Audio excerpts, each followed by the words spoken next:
La grande interview Europe 1 CNews, Sonia Mabrouk. La grande interview sur CNews et Europe 1. Mon invité a été commissaire européen en charge du marché intérieur, également ministre, ancien ministre de l'économie. Bonjour et bienvenue Thierry Breton. Bonjour. Merci de votre présence ce matin. Vous êtes également l'auteur de ce livre, Les 10 renoncements qui ont fait la France, aux éditions Plomb. Et justement, il dénonce les renoncements de l'Europe. Steve Bannon, qui a fait la campagne de Donald Trump en 2016, stratège du mouvement MAGA, a livré au JDD une analyse sans concession de la situation de la France et de l'Europe. Crise institutionnelle, finances publiques, immigration. Pour lui, Thierry Breton, c'est la fin du mythe mondialiste et européiste. Si l'Europe ne se réveille pas, dit-il, elle risque l'effacement, évoquant même un risque de guerre civile en France. Il a raison. Les bras m'en sont tombés. Moi qui suis j'allais vous le dire, Sonia Mabrouk, un amoureux des États-Unis. Toute ma vie, et j'ai évidemment travaillé beaucoup en France. Je suis français et évidemment, mon pays par-dessus tout. Mais j'ai beaucoup travaillé aux États-Unis aussi. Et quand je vois ce que sont devenus les États-Unis d'Amérique, on parle de guerre civile. Mais la guerre civile, bien sûr, on peut en parler de ce qui se passe en Europe et en France. Mais la guerre civile aux États-Unis, pensez donc que désormais, l'armée va dans les villes. L'armée va à Los Angeles. Pour maintenir la sécurité. Hein. Oui, mais enfin, c'est quand même invraisemblable. Encore une fois, ça ne veut pas dire qu'il faut qu'on fasse des efforts et des progrès nous-mêmes.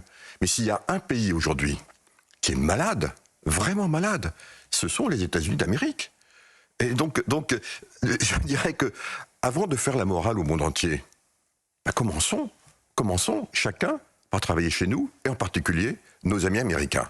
Et ils ont beaucoup à faire, croyez-moi. Je prends une phrase, par exemple, de ce qu'il a dit. On ne peut pas maintenir un État-providence tout en ouvrant un pays sans limite, dit-il sur le plan de l'immigration. C'est faux? Mais il a raison.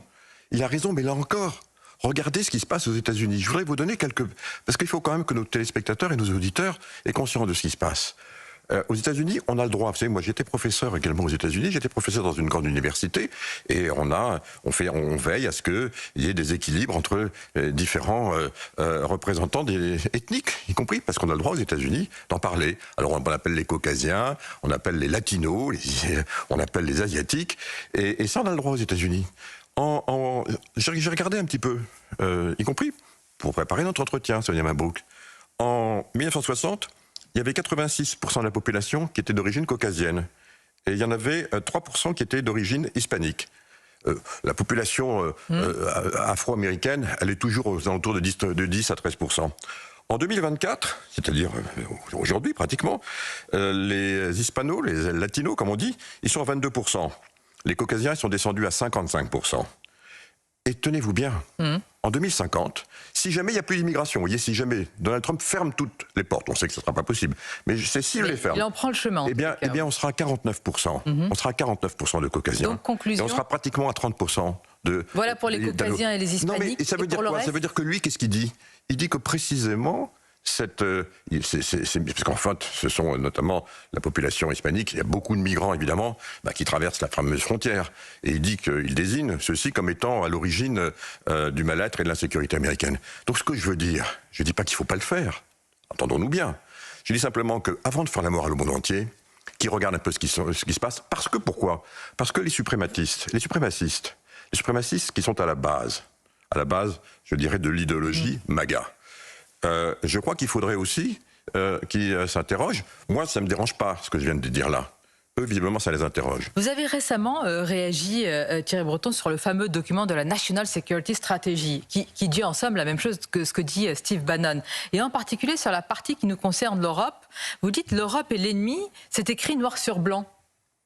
C'est pas écrit dans le document. Ah si. Non, attention, c'est pas l'Europe, ce sont les institutions européennes. Mais c'est pas écrit que c'est l'ennemi. Ce sont les institutions européennes, au contraire, il faut les mettre à bas. Voilà, donc ça veut dire que c'est l'ennemi. Comme ça. Il dit exactement que les institutions européennes doivent être aujourd'hui démantelées, modifiées profondément. Oui, pour et un finalement, sursaut. pour quoi faire? Pour refaire émerger l'Europe des nations. Effectivement, et pour un sursaut, et pour un sursaut contre, évidemment, les institutions européennes. En tout cas, c'est ce qui nous appelle. Est-ce que quand vos amis vous disent dans la vie que ça ne va pas, vous les considérez comme vos ennemis? Non, pas du tout. Pas du tout. Et vous voyez, je viens de vous dire au contraire, que moi je dis que ça ne va pas aux États-Unis, mais moi je considère les États-Unis comme mes amis, vous voyez. J'aimerais bien qu'ils se comportent de la même façon. Vous y voyez un risque d'ingérence avec notamment la prise de parole de Steve Bannon et d'autres, d'ingérence dans la politique française et peut-être en vue de 2027? Alors s'ils nous disent que ça, c'est pas de l'ingérence. Si on s'en tient à ce document de la National Security Strategy, c'est pas une ingérence.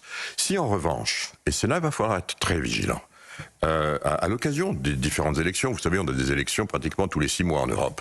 Nous, on va en avoir bientôt des très importantes. Si en revanche, là, il y a vraiment de l'ingérence et de l'ingérence politique, alors là, c'est pas acceptable. Par exemple, Donc, si Steve Bannon ou quelqu'un d'autre, soutient un candidat, c'est de l'ingérence? non, Steve Bannon, il peut faire ce qu'il veut. Steve Bannon, c'est une personnalité, on a le droit de dire ce qu'on veut. Vous savez, chez nous, en Europe, la liberté d'expression, c'est absolument cardinal. Alors, où vous mettez la limite de l'ingérence par rapport à notre campagne? L'ingérence, c'est évidemment, par exemple, je vais vous dire les choses, c'est par exemple, évidemment, avoir des financements. Ça, c'est évidemment, c'est de l'ingérence. C'est par exemple ne pas respecter. Vous voyez, vous êtes une grande station de radio et de télévision. Il y a des obligations chez nous de pluralisme. C'est par exemple sur des grands vecteurs, des grands diffuseurs de médias, ne plus respecter le pluralisme. Et donc, je rappelle que chez nous, notamment, sur les réseaux, et notamment sur les réseaux sociaux, la parole est totalement libre, et je le répète, mais en revanche... Donc, par exemple, Elon Musk qui soutient un candidat, c'est pas de l'ingérence? Non, lui, il a le droit de faire ce qu'il veut. Alors, qui n'a pas le droit? Mais encore une fois, c'est le respect de nos lois et de nos lois démocratiques. Je viens de le dire, chez nous, le pluralisme, c'est une vertu et une valeur cardinale. Eh bien, sur tous les vecteurs qui vont permettre de nous exprimer les uns et les autres au cours des prochaines campagnes, il faut veiller au pluralisme. Si jamais un vecteur ne veille pas, alors à ce moment-là, on se met hors la loi. Pluralisme, Thierry Breton, et d'où chacun parle. Vous permettez qu'on pose toutes les questions ce matin. L'une des questions qui vous est... pas régulièrement posée, mais parfois ça plane au-dessus de votre prise de parole en intégrant le conseil de la Bank of America il y a quelques mois. Est-ce que vous parlez toujours avec cette même liberté, y compris ce matin? Mais bien entendu, et d'autant plus, je le redis encore une fois, j'aime les États-Unis. Les États-Unis, c'est un pays où j'ai passé pratiquement la moitié de ma vie professionnelle. Et j'estime qu'il est extrêmement important de continuer à avoir des relations intimes, étroites. C'est pas parce que, effectivement, je participe, notamment avec un certain nombre d'autres personnalités à ce conseil, qui n'est pas un conseil d'administration, encore une fois, hein. C'est pas la même chose. Là, un conseil d'administration, c'est peut-être un peu différent. C'est un conseil consultatif. J'estime au contraire que c'est très important, y compris parce que, vous savez ce que je fais, Sonia Mabrouk, au sein de ce conseil consultatif? J'imagine que vous parlez de la France et de l'Europe, je l'espère. Je fais valoir la position de la France et de l'Europe. Certaines personnalités, je vois Sarah Knafo et d'autres qui vous interrogent sur ce sujet. Est-ce que vous seriez, par exemple, prêt à débattre avec elle, figure, je sais que vous êtes quasiment en totale opposition sur votre vision de l'Europe, ce serait intéressant? Mais si, par exemple, je crois que Éric Zemmour, qui est le président de son parti, veut débattre avec moi, bien sûr, je suis prêt à débattre, évidemment, avec tous les présidents de parti. Et quelle est votre vision de l'Europe?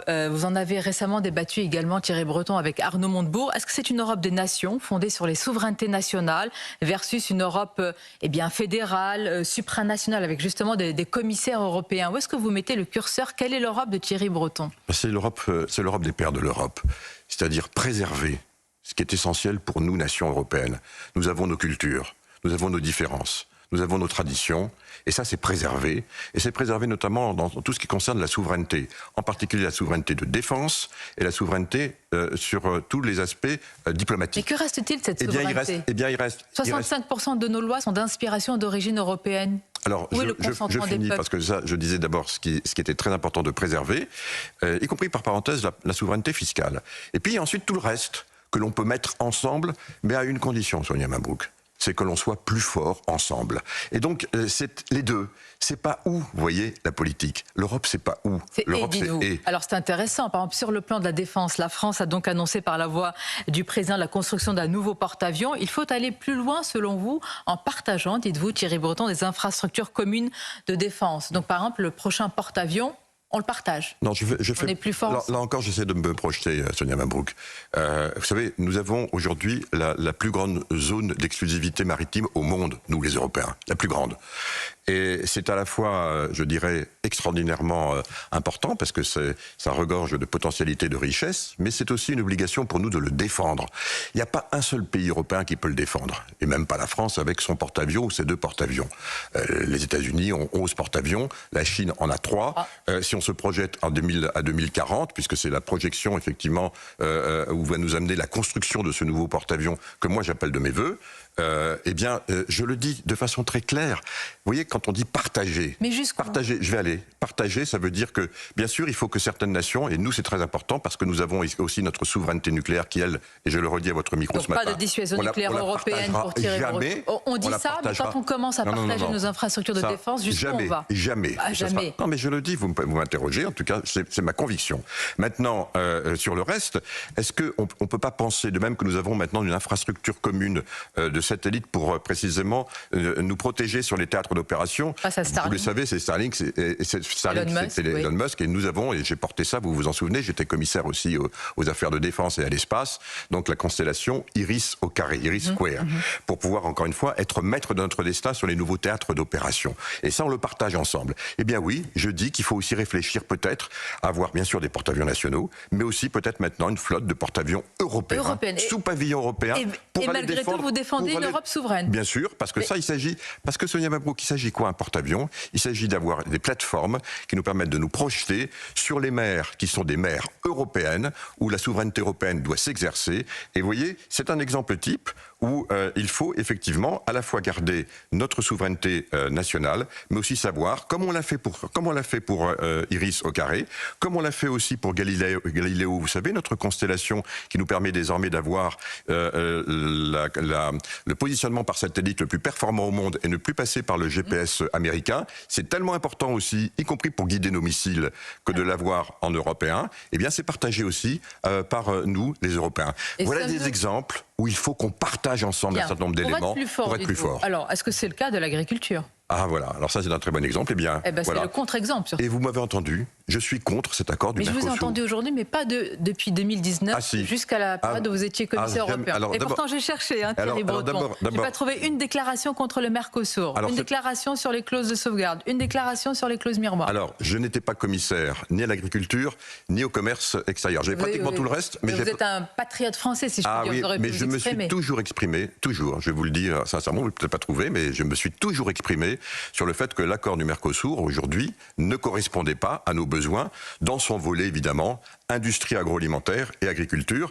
Je ne cesse de le dire, je le redis encore, et je soutiens la position de la France, qui est contre cet accord aujourd'hui, dont j'estime, encore une fois, que les clauses de sauvegarde ne sont pas suffisantes pour garantir ce que nous devons garantir pour nous, les Français. Qui a bradé nos intérêts dans cette affaire?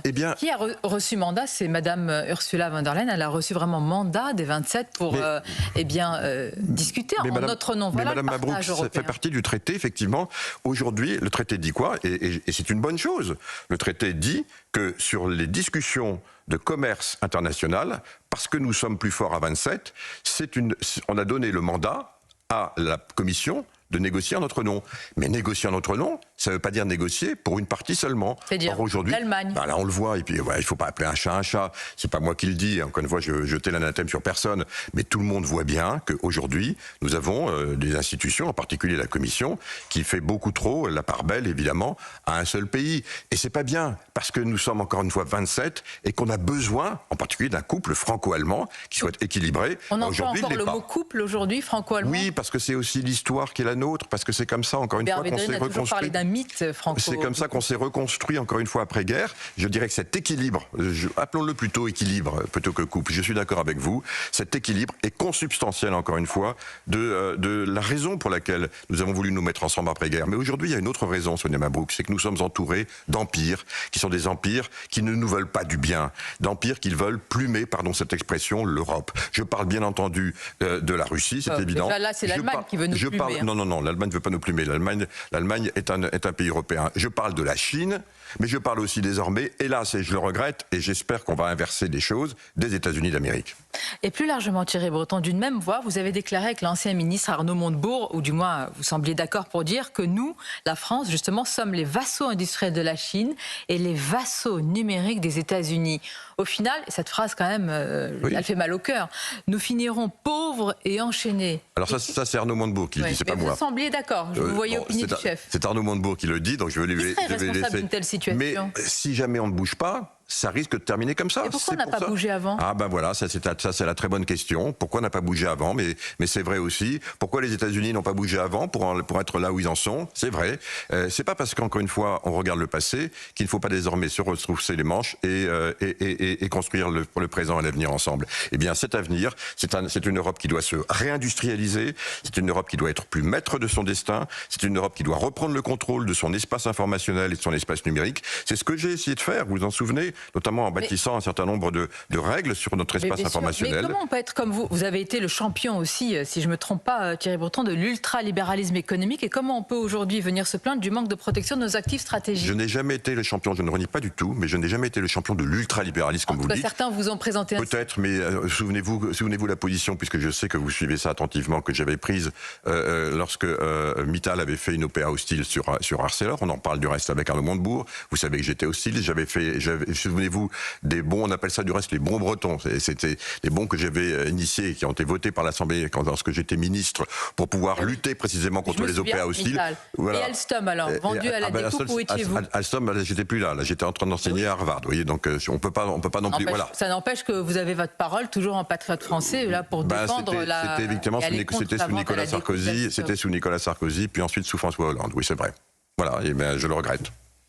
Et on poursuit pour conclure, Thierry Breton, et merci d'ailleurs de ce langage de vérité. Que répondez-vous encore une fois à ceux qui vous mettent en cause parfois et mettent en cause votre bilan à la tête de grands groupes et des fleurons justement dont nous parlons comme Atos, Thomson et France Télécom? Que leur répondez-vous ce matin? Mais préciser la question, peut-être Sonia Mabrouk. Certains estiment que vous avez mis en faillite ces boîtes. Ah ben, aucune d'entre elles, je les ai toutes, au contraire, redressées. Toutes les entreprises dans lesquelles j'ai été ont été des entreprises que j'ai non seulement redressées, mais voyez-vous, et si on parle de la dernière, Atos, j'étais extrêmement fier. C'est sans doute ce dont je suis le plus fier, parce que nous avons créé en 10 ans une entreprise sans endettement. Il n'y avait pas de dette nette lorsque je suis parti, sans endettement donc net, ce qui est absolument exceptionnel, et qui était leader sur quoi? Sur les supercalculateurs, sur la cybersécurité et sur tous les serveurs qui sont utiles à quoi? À l'intelligence artificielle. Il faudrait que la France prenne le chemin d'Atos. Après, je vais vous dire une chose, Sonia Mabrouk. Après, on n'est pas responsable, hélas, de ses successeurs. Mais vous savez, c'est vrai en politique, c'est vrai dans l'entreprise, c'est vrai aussi pour les journalistes. On est toujours le prédécesseur, le successeur de quelqu'un. Vous savez ce qu'on dit? On dit que vos prédécesseurs étaient des incompétents, vos successeurs des intrigants. Voilà, je ne vais pas reprendre ça pour moi. C'est pour ça qu'il y a des renoncements qui ont fait la France. On revient à votre livre. Vous les dénoncez en tous les cas, ces 10 renoncements. Comment on en est arrivé là? Vous l'expliquez en détail aux éditions Plomb. Merci Thierry Breton. Merci d'avoir été notre invité ce matin. Merci.